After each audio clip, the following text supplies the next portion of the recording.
Hamzat the Boss Chimaev is now the new UFC middleweight champion of the world। और जितने भी लोग पिछले एक डेढ़ महीने से सोशल मीडिया पर बवाल मचा रहे थे कि अगर हमजात चिमाएव के साथ डीडीपी 2 राउंड टिक गया तो फिर हमजात क्या करेगा, वो तो अगले 2-3 राउंड में थक जाएगा, डीडीपी का कार्डियो तो बहुत अच्छा है, हमजात को तो हेल्थ इश्यूज हैं, उसका कार्डियो उतना अच्छा नहीं है, उसके बाद डीडीपी उसको डोमिनेट करेगा, अगले 3 राउंड में नॉकआउट भी मार सकता है, सबमिट भी करा सकता है। हमजात चिमाएव खुश नहीं है जिस तरीके से वो ये फाइट जीते हैं डिसीजन से, यूनानिमस डिसीजन से। लेकिन अगर आप मुझसे पूछो तो आई थिंक हमजात चिमाएव ने जिस तरीके से इस फाइट में डोमिनेट किया डीडीपी को और जिस तरीके से उन्होंने ये फाइट जीती है, ना सिर्फ अपनी डिवीजन के एक प्राइम चैंपियन को उन्होंने हराया है who is exactly his age और पिछले 9 फाइट विन स्ट्रीक पर वो चल रहा था, बल्कि अपने हेटर्स के जो एक चीज उनके हेटर्स अगली फाइट में भी उनके उठा सकते थे कि ठीक है आपने डीडीपी को तो पहले 1-2 राउंड में फिनिश कर दिया लेकिन आपका कार्डियो अभी भी नहीं अच्छा है, ये आपको हरा सकता है, वो आपको हरा सकता है। वो पूरी हाइप भी हमजात चिमाएव ने खत्म कर दी है।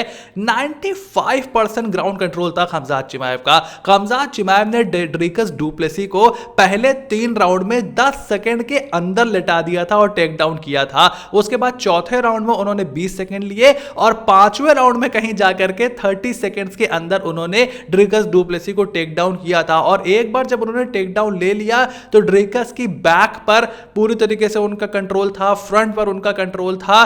ड्रिकस डू प्लेसी तो हिल भी नहीं पा रहे थे, उनका कोई मैच ही नहीं था हमजात की ग्रैपलिंग और उनकी रेसलिंग के सामने। और Dricus Du Plessis is a tough fighter, is a tough opponent. Khamzat Chimaev ने खुद इस बात को माना कि उन्होंने कोशिश बहुत की बट ड्रिकस डू प्लेसी को वो फिनिश नहीं कर पाए। But to me it's a good thing. अब आपने अपने हेटर्स का मुंह बंद कर दिया है। अब कोई भी ये नहीं बोल सकता कि हमजात चिमाएव 5 राउंड नहीं टिक सकते, हमजात चिमाएव का कार्डियो जवाब दे जाएगा, एक्सेट्रा एक्सेट्रा। सो ये जो रेज्यूमे में उनके ये विन ऐड हुई है, ये उनके रेज्यूमे को और ज्यादा एनहांस कर देगा इन द लॉन्ग रन। और ड्रिकस डू प्लेसी ने देखो अच्छी फाइट दी, वो सबमिट नहीं हुए, उनको कई बार रियर नेकेड चोक पड़ने की कोशिश की हमजात चिमाएव ने, वहां पर वो कामयाब नहीं हो पाए। और 5वें राउंड में ड्रिकस डू प्लेसी ने लास्ट के 30 सेकंड में थोड़ा जोश, उनका खून गर्म जरूर हुआ, थोड़ा जोश उन्होंने दिखाया, बट वो उनके किसी भी काम नहीं आने वाला था। Because after the first 10 seconds in every round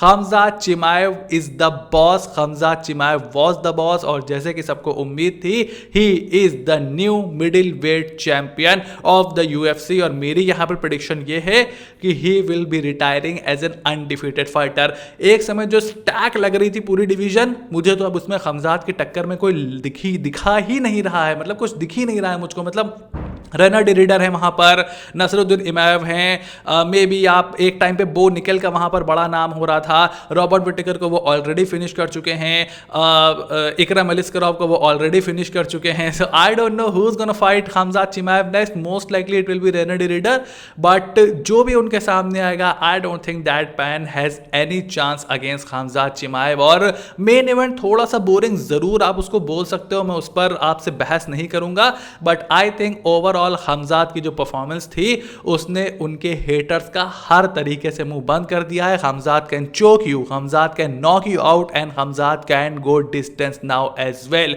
उसके अलावा जो आपका को मेन इवेंट था Aaron Pico versus Lerone Murphy, बहुत ही कमाल की वहां पर लिरेन मर्फी ने एक आपका एल्बो का नॉकआउट मारा है एरन पीको को। Aaron Pico looked good in the first round, but I think Lerone Murphy की जो विन स्ट्रीक है वो अब 17 फाइट्स की हो चुकी है and he will be facing Alexander Volkanovski for the featherweight title. ऐसा यहां पर बहुत सारे लोगों का मानना है। डेना व्हाइट से भी प्रेस कॉन्फ्रेंस में पूछा गया कि क्या ऐसा हो सकता है, क्योंकि मौसार एलोएव की बात हो रही थी और शुरू में उनको ही फेस करना था एरन पीको को, बट उन्होंने इंजरी की वजह से वो अपनी फाइट नहीं लड़ पाए। फिर इस कार्ड में एरन पीको को डाला गया and he kind of fought well but लिरेन Murphy was just too good for him on this day। और उसके अलावा वेल्टरवेट डिवीजन में भी एक स्पिनिंग एल्बो नॉकआउट हुआ जहां पर कार्लोस पराटेस ने जेफ नील को नॉकआउट कर दिया। मोस्ट लाइकली कार्लोस पराटेस अब आपको येन गेरी से फाइट करते हुए दिखाई देंगे। बिलाल मोहम्मद का एक ऑप्शन भी उनके पास है, बट दोनों को यहां पर लिरेन मर्फी और कार्लोस पराटेस को $50,000 का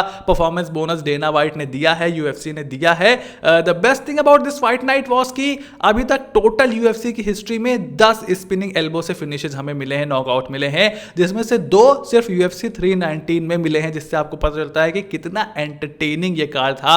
ऑब्वियसली यहाँ पर माइकल वेनम पेज ने भी अपनी फाइट जीत ली डिसीजन से, वो भी एक तो एंटरटेनिंग फाइट जरूर थी, but after some point of time जो कॉर्नेलियर के साथ उनकी फाइट थी, माइकल वेनम पेज ठीक है थोड़ा डांस वांस करते हैं, लोगों को लगता है बहुत एंटरटेनिंग है, मुझे पर्सनली वो कुछ बहुत ज़्यादा एंटरटेनिंग नहीं लगते। और उसके बाद टीम एलियट ने यहाँ पर अपनी फाइट जीत ली है काया साकुरा के साथ। The Japanese champion is absolutely no good in the UFC. अभी तो ऐसा देखने में लग रहा है, पहले वो अपनी फाइट हारे जो उनको सीधा टाइटल शॉट मिला था आपके अलेक्जेंडर पेंटोजा के साथ, वो हारे, और अब टीम एलियट ने भी उनको राउंड 2 में फिनिश कर दिया है। So UFC 319 was an absolute banger, और टाइटल फाइट यहां पर जो थी खामजाद चिमाएव की ड्रिकस डुप्लेसी से, वो अब खामजाद चिमाएव ने जीत ली है। Now the question is who will be facing Khamzat Chimaev next, जिसके अगेंस्ट वो अपना टाइटल डिफेंड करेंगे। आप मुझे अपना ओपिनियन कमेंट बॉक्स में लिख करके जरूर बताओ। चैनल को सब्सक्राइब करो, नोटिफिकेशन की घंटी बजाना भी बिल्कुल ना भूलना, ताकि ऐसी कोई भी वीडियो तुमसे बिल्कुल भी मिस ना हो। Stay tuned and I will see you soon in the next